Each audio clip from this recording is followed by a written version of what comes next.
All right, so as we know, next week, Khamzat Chimaev is going up against Dricus Du Plessis in a very highly anticipated matchup, because we're going to see now if Khamzat Chimaev can be explosive and be a threat throughout 5 rounds, because Dricus Du Plessis is a really tough guy, and stylistically it's a tough matchup, okay? Khamzat struggled with Gilbert Burns after round 1. He struggled with Kamaru Usman after round 1. Well, if he struggled with 2 welterweights that blew up to 185, talking about Kamaru, he's certainly going to struggle with Dricus Du Plessis. Du Plessis is a gigantic middleweight, walks around at about 230 pounds, diets down to 185. He's got excellent jiu-jitsu. We've seen the videos of him tapping out multiple black belts. He's spoken quite openly that he's going to beat Khamzat at his own game. He's going to go toe-to-toe. He's going to walk him down. He's going to choose to grapple with him and test him down there on the ground. He's big. He's strong. He's got a good gas tank. He's got an excellent chin, and he's got knockout power. So we are going to see if Khamzat Chimaev can really push it over 5 rounds, because if he can't, he's going to be in a lot of trouble. Now, Rampage Jackson said that he was doing some training with him recently. He sat down with the Schmo. He said that Khamzat Chimaev reminds Rampage of when he trained with me. But his work ethic reminds me of Michael Bisping, though. Okay. Yeah, Michael Bisping was always an animal in the gym. That's why I love training with that kid. Now, first of all, that's very kind of you, Rampage, to say those words, and it was great to share the match with you back in the day. Me and Rampage were teammates for a very, very long time. And of course, I always trained my ass off. I pushed myself to the absolute limit because I wasn't as talented as someone like Rampage, and I wasn't as talented as someone like Khamzat Chimaev. Khamzat Chimaev is just ridiculous, right? The wrestling on this guy is phenomenal. The way that he shoots a double leg and closes and covers so much distance, it's wild. He shoots from so far out that it shouldn't work, but he's so explosive and so powerful, he makes it work. He closes the distance, and all he needs to do is get a hold of you. So I assume that Khamzat is also ridiculously strong as well, because he's fast, powerful, he's explosive, he's got good wrestling, and if he gets his hands on you, you're going down, okay? But as we know, he gets tired after the first round. Now, TJ Dillashaw came out recently and said that he has a secret weapon. He's got this new conditioning coach that is pushing him really hard. We've seen the videos of him online, okay? And that's what he needs to do, because this is truly a life-changing opportunity for Khamzat Chimaev. It's all well and good having a ton of potential, but if you don't realize that potential, then none of it really matters. You come here, you have a few good wins, you dominate some people, you go viral for a few finishes, you pick up Li Jingliang and you have a conversation with Dana White. He's talking to Dana. You know, you just smoke all these people, but you don't become the champion, then you're just going to be forgotten about in years to come. Khamzat Chimaev wants to be a champion. He wants to be the first Chechen champion, and he wants to defend the belt, and he wants to be active. Now, Dean Thomas said that he would be a disaster for the middleweight division if he was to become the champion. No, I'm going to keep it 100 with you. If Khamzat wins, it's a disaster, actually. But you can't tell me that a part of you is just like thinking this fight actually might not happen.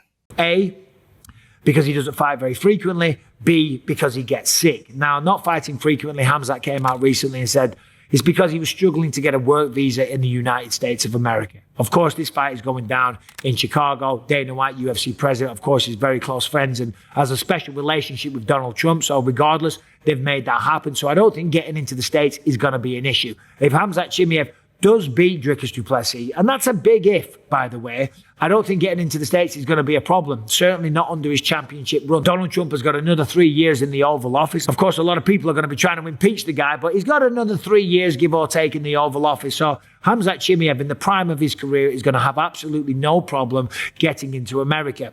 One issue that he has had is getting sick. Sean Strickland was talking about that recently, calling him a little bitch. No, he can fight, but like mentally, he's just a weak man. Now, Khamzat Chimaev said that he's not going out. He doesn't want to interact with people. He doesn't want to get sick. The words, if we go to the mall, if somebody gets sick and he's a big fan, he's gonna come for me, and maybe we get that sickness, you know. So has to be careful for that. Better to stay home, prepare for the fight, relax. But he also doesn't want to have his time and his mind stressed. All these people and fans, they all mean well and they want to talk to you, they want to get a picture, they want you to go on podcasts and all this type of stuff.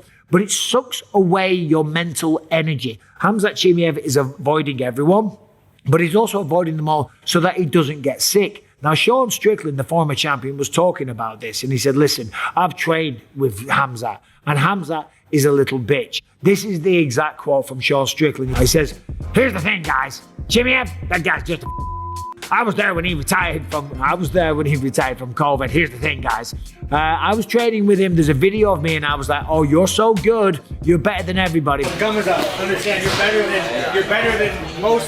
than everybody. So just don't hurt people. But Strickland claims that he was being sarcastic. Now, according to everyone in the room and what I've heard, and according to Sean Strickland himself, yeah, he submitted Sean several times. He didn't like when I said I tap him out, you know. So Did you tap him out? yeah, many times, bro. So. Did he me up on the ground? I want your honest opinion. Tell me. He made you tap a couple of times. The schmo saw it, but do you want the world to know this stuff or what? You could tell the world. So I don't know if he was being sarcastic, and then Sean went on to say that you can pick high-level UFC fighters to spar with in the room, but Khamzat was choosing guys that were one-on-one, just starting their professional careers. And he claims that Khamzat was saying, I'm choosing these guys because they're the same height as my opponent.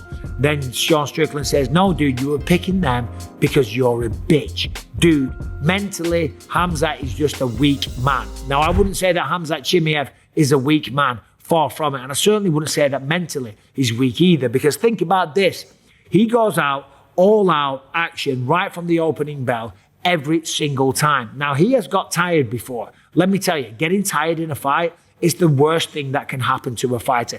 That's why cardio is so important. Khamzat Chimaev has got tired in the past, but he still chooses to fight the same way. That's because he believes in his ability. He believes that all he needs is a minute or 2 minutes, or certainly at tops, 1 round with a guy, and he will put them down and he will finish them. And if he doesn't submit them, then he will knock them out. This is the self-belief that Khamzat Chimaev has. He is a very special fighter. However, the cardio could be an issue. We've spoke about that at length. He's got a new strength and conditioning coach. He's pushing himself to the limit. TJ Dillashaw says that he's got a secret weapon. Khamzat Chimaev's got a 5-round title fight. And if he does get tired in the first round, as we know, it's going to be a problem, because Dricus is going to fight him hard from the opening bell. He's going to put him on his back foot. He's going to force him to engage in a very grueling affair. So if Khamzat Chimaev hasn't done all the necessary training, then Dricus Du Plessis will remain the champion. It's as simple as that. But if Khamzat shows up prepared the way that he says that he has prepared, and all the videos that we've seen online and the quotes from Quinton Rampage Jackson saying that this man's training like a beast, if all this is true, then we are in for one hell of a fight. Because I'll tell you what, no man alive is going to bully Dricus Du Plessis around the octagon. Now, you might have said that about Robert Whittaker, and what Khamzat did to Robert Whittaker was phenomenal. But remember, Dricus Du Plessis also knocked out Robert Whittaker, dropped him with a jab, and then followed it up. No offense to Robert Whittaker, the man's had a legendary career, but wear and tear does start to add up the longer you go in this career. That's just a fact. They've both got a proven track record against Robert Whittaker. They're both big, they're both strong. The cardio will be the key factor in this fight.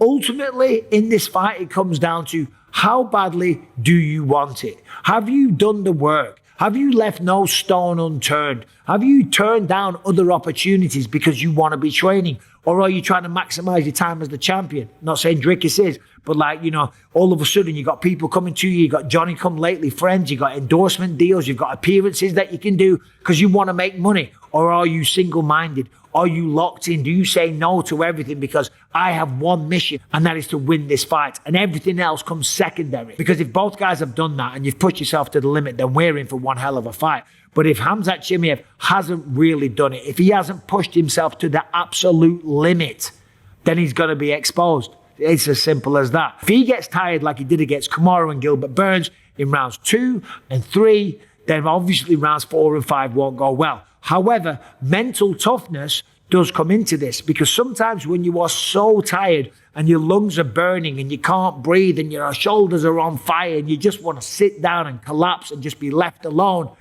you can always find that next level. That is why coaches always say, you got to dig deep. You got to dig deep. You got to find that area, that level to where you can push more. It is just a state of mind. Yes, your heart is beating out of your chest, but if you choose to, you can keep going. And that's just a fact, okay? Because I've done it myself. I was tired in every single one of my fights. Yes, I had good cardio. Yes, I did a lot of running. Yes, I had a low resting heart rate because I worked my goddamn ass off.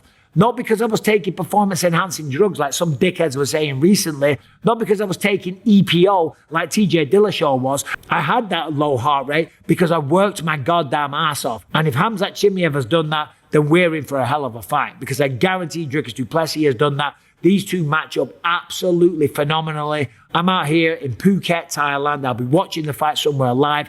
I cannot wait for this matchup. It's going to be an absolute classic. Anyway, let me know what you think about Sean Strickland saying that Khamzat Chimaev is a little bitch. What do you think about that? What do you think about this fight? And ultimately, who do you think wins? Thanks for watching. Subscribe, ring the bell.